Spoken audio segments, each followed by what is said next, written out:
श्री वशिष्ठ जी बोले, हे राम जी, संतोष परम श्रेय मोक्ष सुख कहा जाता है और संतोष स्वर्ग सुख भी कहा जाता है, क्योंकि संतोष युक्त पुरुष असीम विश्रांति सुख को प्राप्त होता है। उसका विक्षेप दुख सर्वथा निवृत्त हो जाता है। संतोष रूपी ऐश्वर्य से सुखी तथा चिरकाल से विश्रांति पूर्ण चित्त वाले शांत पुरुषों को विशाल साम्राज्य भी पुराने तिनके का टुकड़ा सा प्रतीत होता है, तुच्छ लगता है। हे शत्रुतापन राम जी, संतोषशालिनी बुद्धि दरिद्रता, वियोग आदि से संकटपूर्ण सांसारिक जीवन में भी उद्वेग युक्त न होकर कभी भी सुख से विरहित नहीं होती। जो शांत पुरुष संतोष रूपी अमृत के पान से तृप्त हुए हैं, उनको यह अतुल विषय भोग संपत्ति प्रतिकूल विष सी लगती है। प्रचुर आनंददायक आस्वाद से युक्त तथा आशा, दीनता आदि दोषों का विनाशक संतोष जैसा सुख देता है, वैसा सुख ये अमृत रस की लहरें नहीं देती। हे राघव, अप्राप्त वस्तु की आकांक्षा का त्याग करने वाला वस्तु के प्राप्त होने पर भी उसके मिथ्या होने के कारण अप्राप्त अवस्था की तुल्य अवस्था को प्राप्त अथवा उसकी प्राप्ति से होने वाले हर्ष आदि के अभाव के कारण समता को प्राप्त और जिसमें कभी खेद और हर्ष नहीं देखे गए, ऐसा पुरुष इस लोक में संतुष्ट कहा जाता है। जब तक मन स्वतः ही आत्मा में ही नहीं जाता, तब तक मन रूपी बिल से लता की भांति विविध आपत्तियां उत्पन्न होती हैं। जैसे गर्त से लताएं पैदा होती हैं, वैसे ही मन से आपत्तियां उत्पन्न होती हैं। जैसे जल में स्थित कमल सूर्य की किरणों से अत्यंत विकास को प्राप्त होता है, वैसे ही संतोष से शीतल चित्त शुद्ध विज्ञान दृष्टि से अत्यंत विकास को प्राप्त होता है। जैसे म्लान दर्पण में मुख प्रतिबिंबित नहीं होता, वैसे ही आशा की परवशता से व्याकुल तथा संतोष शून्य चित्त में ज्ञान प्रतिबिंबित नहीं होता।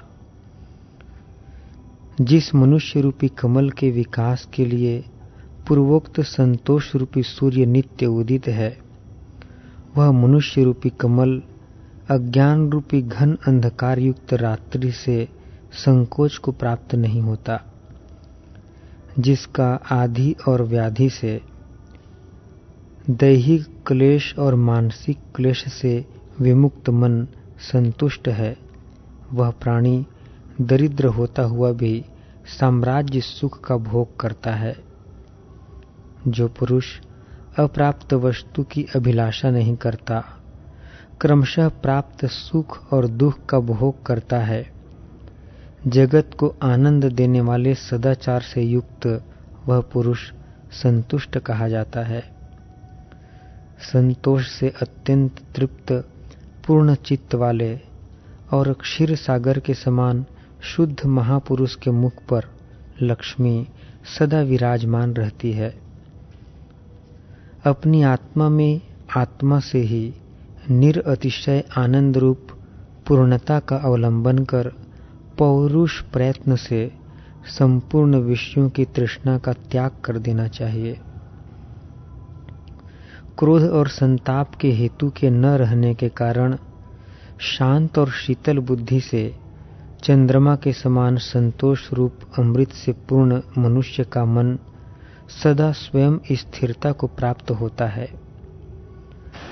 बड़ी बड़ी संपत्तियां मृत्यु की तरह संतोष से जिसका मन परिपुष्ट है, ऐसे पुरुष के पास स्वयं प्राप्त होती है, यानी उसकी सेविकाएं बन जाती है। जैसे वर्षा ऋतु में धूलिकण स्वयं शीघ्र शांत हो जाते हैं, वैसे ही अपनी आत्मा से आत्मा में संतुष्ट स्वस्थ पुरुष में संपूर्ण मानसिक व्यथाएं शांत हो जाती हैं। हे राम जी, पुरुष नित्य शीतल और कलंक से शून्य शुद्ध वृत्ति रूपी पूर्णता से चंद्रमा के समान शोभित होता है। जैसे अमावस्या के दिन क्षीण चंद्रमा कलंक से भिन्न नहीं दिखाई देता, अतः कलंक में मग्न सा हो जाता है और सूर्य के समीप में उसकी शीतल वृत्ति नहीं रहती, वही चंद्रमा पौर्णमासी के दिन 16 कलाओं से पूर्ण होने से कलंक का भी भासक होने के कारण कलंक से पृथक हुई शुद्ध वृत्ति से शोभित होता है।